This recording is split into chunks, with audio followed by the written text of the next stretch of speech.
Comment savoir si une action est bon marché, trop chère ou sous-évaluée? Vous avez listé les actions qui vous intéressent, l'analyse fondamentale est au vert, vous sélectionnez la valeur sur votre compte d'investissement et là, vous ne savez absolument pas si l'action est à sa juste valeur. Or, si vous achetez des actions trop chères, ça risque de flinguer complètement la rentabilité de vos investissements, et peut-être pour plusieurs années. Je ne crois pas que c'est ce que vous voulez. Du coup, je vais vous montrer les 2 techniques que j'utilise personnellement pour évaluer le prix d'une action. Et en prime, en fin de vidéo, je vous présenterai un système simple mais redoutablement efficace pour racheter des actions à très bas prix. Du coup, on y va? Allez, on y va!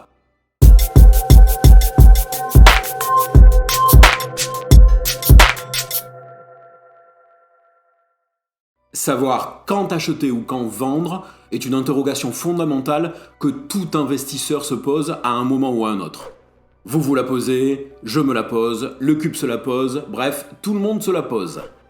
Bienvenue sur 1, 2, 3 Richesse, la chaîne qui vous apprend à investir même si vous avez peu de moyens et même si vous n'y connaissez rien.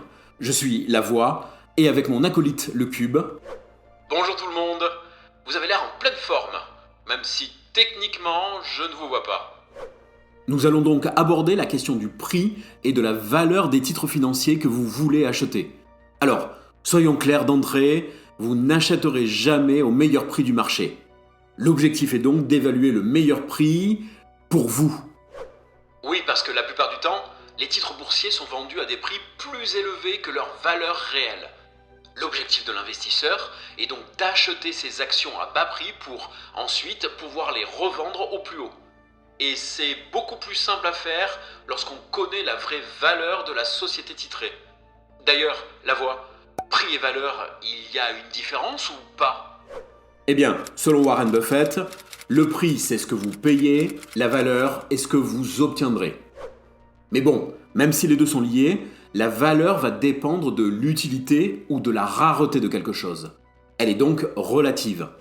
Le prix va permettre de quantifier cette valeur dans le temps afin de pouvoir réaliser des comparaisons de valeurs. En général, prix et valeur sont à peu près équivalents. Mais il y a des situations où ce n'est pas le cas. Oui, c'est l'image de l'homme dans le désert qui a soif et qui serait prêt à payer une somme énorme pour un verre d'eau. C'est ça. Mais être investisseur, c'est inverser la situation. Être capable de voir la valeur potentielle de quelque chose, l'acheter plus bas, pour ensuite revendre au prix correspondant à la valeur que les autres donnent à cette chose. Donc, le premier élément important pour réussir à bien évaluer le prix d'un titre, c'est de savoir comment ce prix est fixé et pourquoi il varie.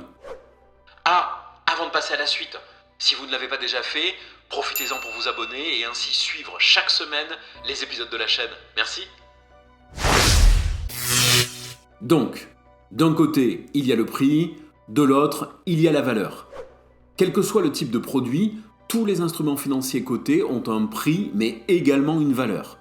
Et nous savons que, dans la majorité des cas, le prix en bourse va être plus élevé que sa valeur intrinsèque. C'est ce qui s'est passé avec Tesla ou même la bulle internet des années 90-2000. Exactement. Les marchés boursiers sont souvent altérés par des excès d'optimisme ou de pessimisme. Bref, le prix d'une action est déterminé par la rencontre de l'offre, ceux qui vendent, et de la demande, ceux qui veulent acheter.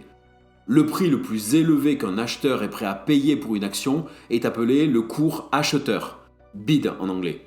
Le prix le moins élevé qu'un vendeur est prêt à accepter est appelé le cours vendeur ou ask. Dans la plupart des cas, une marge sépare ces 2 prix. Globalement, le prix auquel s'échange le plus grand nombre de titres correspond au cours de l'action. Mais la rencontre entre offre et demande dépend de la perception et des attentes des uns et des autres, notamment en termes de valeur. Mais également de l'actualité, des performances de l'entreprise, d'événements au niveau sectoriel ou de facteurs géopolitiques ou macroéconomiques. En fait, à court terme, le cours d'une action est imprévisible. Donc, à mon sens, faire du market timing, c'est-à-dire l'arbitrage entre entrer et sortir du marché en essayant d'anticiper les cours, est une perte de temps. Mince, mais alors comment on fait? Eh bien, Tout simplement, partir du principe que la valeur d'une entreprise s'apprécie sur le long terme, et donc le prix d'une action finira toujours par être correctement évalué par le marché. Du coup, lors de grosses fluctuations, il s'agit de déterminer si les facteurs d'influence sont directement liés à l'entreprise elle-même ou pas. Pour séparer ce qui est de l'ordre du bruit ou de l'actualité des choix liés aux stratégies des dirigeants. Ou bien de leurs erreurs. Par exemple, un scandale autour de la société A peut éclater, entraînant la baisse des cours de toutes les sociétés évoluant dans le même secteur. Pour autant, est-ce que la baisse du prix est représentative de la valeur de la société B qui nous intéresse ? Par contre, ça peut représenter une opportunité d'achat pour nous. Et c'est alors le moment de vérifier si le prix est surévalué, sous-évalué ou à sa juste valeur. Et pour cela, on peut utiliser un premier indicateur qui va permettre de répondre à cette question cruciale. Évaluer correctement le prix d'une action se traduit grosso modo par un processus en 3 étapes. Déterminer la valeur intrinsèque d'une société, c'est-à-dire avoir une idée de ce que vaut l'entreprise d'un point de vue strictement objectif. Évaluer le degré de sécurité de cette évaluation, c'est le degré de risque que vous êtes prêt à accepter. C'est ce que l'on a vu avec l'épisode précédent sur l'analyse des actifs. Enfin, estimer l'écart entre le prix de vente sur les marchés, le cours, et la valeur réelle de l'action. Parce que la vraie difficulté est d'acheter les actions à bas prix et de les revendre au plus haut. Et la moyenne mobile est un outil facile d'utilisation qui peut nous permettre d'estimer ce niveau de prix. Mais ce n'est pas un outil qui est plutôt utilisé par les traders ? En fait, tout dépend de laquelle on parle, car il en existe de différents types. Mais d'abord, une moyenne mobile est la valeur moyenne d'un actif sur une période donnée. Alors, en bourse, un actif dispose de 4 valeurs pour chaque période. Cours d'ouverture, de fermeture, cours le plus haut et le cours le plus bas. Mais en général, on la calcule sur le cours de fermeture. Quand tu dis on la calcule, ça veut dire qu'on doit vraiment la calculer ? Rassure-toi, pas besoin. La plupart des sites de bourse font ce travail à ta place. Ces moyennes sont dites mobiles car elles évoluent chaque fois que l'unité de temps sur laquelle se base la moyenne s'achève. Alors, il en existe de différents types de 5 à 200 jours. Nous, celle qui nous intéresse, c'est celle à 200 jours, ou dans le pire des cas, celle à 100 jours, qui nous donne la moyenne des prix constatés sur les 200 derniers jours. Très bien, mais ça nous indique quoi ? Eh bien, déjà, tu peux estimer l'écart entre cette moyenne mobile et le cours de l'action lui-même. Si la moyenne mobile est au-dessus, on est plutôt bon marché, et si c'est l'inverse, c'est trop cher. Mais on peut aussi appliquer 2 règles très simples issues de l'analyse technique. Si le cours coupe la moyenne mobile à la hausse, c'est un signal d'achat. Si le cours coupe la moyenne mobile à la baisse, c'est un signal de vente. Oui, ça donne une indication, mais ça veut dire qu'on essaie d'extrapoler sur le cours, non ? Oui, c'est vrai. Mais lorsqu'on investit sur le long terme, ce type d'estimation peut suffire. Après, personnellement, ça ne me suffit pas. Du coup, je préfère utiliser un deuxième indicateur que je trouve beaucoup plus pertinent et précis, la droite de régression. Ouf ! Rien que le nom, ça me fait peur. J'ai l'impression de me retrouver dans ce cours de maths où le prof alignait son contenu de façon monotone en donnant l'impression que tout était évident. Ne t'inquiète pas, le cube, ici, pas de calcul. Mais pour pouvoir analyser des données, il faut d'abord comprendre ce qu'elles représentent. Alors, on peut essayer de modéliser un cours de bourse grâce à une formule de type Y égale AX plus B. Ça y est, retour en cours de maths. Je vais mourir. Non, je rigole. En fait, c'est beaucoup plus simple qu'il n'y paraît. Avant de continuer, je tiens à préciser que le spécialiste de l'utilisation de ces droites et des analyses financières qui en découlent est Guillaume Rouvier ainsi que l'équipe d'Ibou Expert. J'ai découvert le principe de la régression linéaire et des écarts types grâce à leurs travaux. Tu les connais ? Absolument pas. Mais il faut rendre à César ce qui appartient à César. Bref, l'évolution d'un cours de bourse n'est qu'une distribution des différents cours d'un titre sur une période de temps. La droite de régression linéaire va seulement établir la tendance générale de ces points. Ah ! Et donc si le cours est au-dessus, l'action est chère par rapport à la tendance. En dessous, l'action est bon marché, toujours par rapport à cette tendance. C'est ça? Presque. Parce que la seule droite n'est pas suffisante. Il faut y ajouter ce que l'on appelle les écarts types, c'est-à-dire la mesure de dispersion des points autour de la moyenne. Selon Guillaume Rouvier, 70% du temps, les actions sont valorisées entre plus 1 et moins 1 écart type. D'accord.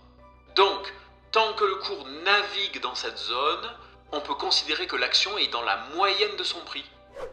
C'est un peu ça. La droite de régression et les écarts types vont donc permettre de mesurer la valorisation d'une action, sa performance à long terme et sa volatilité. Donc, à partir de là, tout devient simple. Si le cours est entre plus ou moins un écart type, l'action est normalement évaluée. Au-delà de un écart type, elle est sur- ou sous-évaluée. Mais mieux encore, si le cours est au-dessus de 2 écarts types, l'action est très surévaluée. Donc c'est peut-être le moment de la vendre et d'encaisser les plus-values. S'il est en dessous de 2 écarts types, l'action est très sous-évaluée. Ça peut être le bon moment de l'acheter. Mais attention, se baser uniquement sur la droite et ses écarts types pour acheter une action ne suffit pas. Il faut avant tout avoir fait une bonne analyse fondamentale et non pas acheter le titre sur les conseils de... Tu fais bien de le rappeler. Dernier point, pour pouvoir utiliser cette méthode, mieux vaut avoir 20 ans de cours pour que la droite soit valide. Au fait, puisque vous êtes encore là, c'est sans doute que la vidéo vous intéresse. N'hésitez pas à la liker pour aider à son référencement alors. Merci. Pour autant, il reste encore un indicateur qui peut être utilisé pour éventuellement renforcer une position. C'est notre petit bonus. Cet indicateur, personne n'en parle alors qu'il est l'évidence même. Et c'est... J'imagine que ça n'a rien à voir avec le tiercé. J'ai pas dit PMU, mais PRU, pour prix de revient unitaire. En fait, c'est la moyenne des prix auxquels tu as acheté un titre. Personnellement, c'est l'indicateur que j'utilise en priorité comme signal de rachat d'une valeur boursière. Alors, je vois le principe, mais je pense qu'un développement s'impose.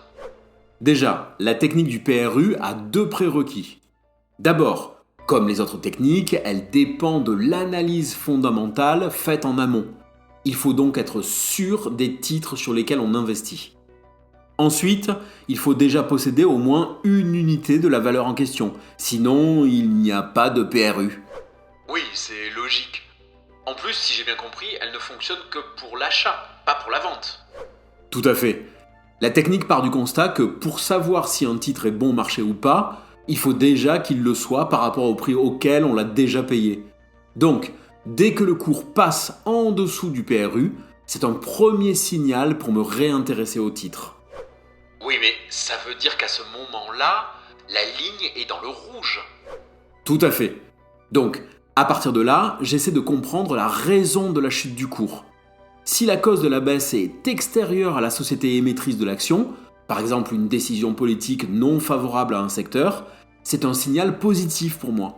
Dans ce cas, je reviens sur les fondamentaux de l'entreprise pour voir si elle a toujours autant de valeur qu'auparavant. Et si c'est le cas, tu renforces la ligne, c'est ça? C'est ça.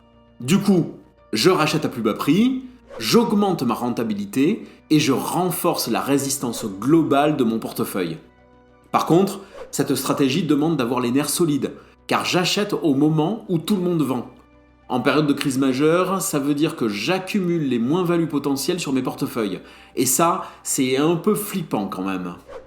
Sauf que le résultat se fait immédiatement sentir lorsque les choses reviennent à la normale. Mais en fait, l'ensemble des techniques ne fonctionne que si on applique le point le plus capital en matière d'investissement. Il y a une leçon à tirer de tout ça. On peut évaluer lorsqu'un marché n'est pas cher, mais nous ne pouvons pas être certains qu'un marché soit cher. J'adore. C'est le genre de petites phrases lancées mine de rien, mais qui font toute la différence entre réussir ou rester dans la moyenne. Comprenez ceci, les fortunes se construisent au moment de l'achat et non au moment de la vente. Donc, plutôt que d'essayer de savoir à quel moment il faudra vendre un actif, qui est une autre question, mieux vaut se concentrer sur les opportunités d'achat. Et pour ça, rien de mieux que d'établir des règles découlant de notre stratégie. Établir des règles est une vertu en investissement. Elles permettent d'éviter de faire n'importe quoi sous le coup des émotions, mais aussi de tergiverser lors d'une décision. Donc, le cube. Voici ce que nous allons ajouter à la stratégie déjà mise en place. Nous allons éviter de multiplier les opérations boursières. Pour le coup, nous allons privilégier les investissements moins fréquents plutôt que les petits investissements réguliers. Oui, c'est ce que nous avions dit dans l'épisode sur les méthodes d'investissement. Et nous avions privilégié le lump sum. Exact. À partir de là, quand acheter ? Eh bien, une opportunité peut se présenter dans deux cas. Une chute des marchés ou du secteur, ou la chute du cours de l'entreprise en question. Lorsque cela se produit, nous devons vérifier que le titre est bon marché en utilisant une des 3 techniques présentées dans la vidéo, ou les 3, et si c'est le cas, faire nos devoirs, c'est-à-dire refaire une analyse des fondamentaux de l'entreprise pour être certain que nous avons fait le bon choix. Et si c'est le cas, on passe alors à l'action en achetant ou en renforçant le titre. À ce stade, on ne peut pas faire plus simple ni plus clair. Merci d'avoir suivi ce contenu jusqu'à sa conclusion. Je vous invite bien sûr à partager vos remarques et vos questions dans les commentaires. Parallèlement, n'oubliez pas de vous abonner. Et comme vous abonner ne sert à rien si vous ne regardez pas les vidéos, activez bien les notifications pour être prévenu dès la parution d'un nouvel épisode. Si la vidéo vous a plu, vous pouvez mettre un joli pouce en l'air et vous pouvez également la partager pour aider à sa diffusion. On vous en remercie par avance.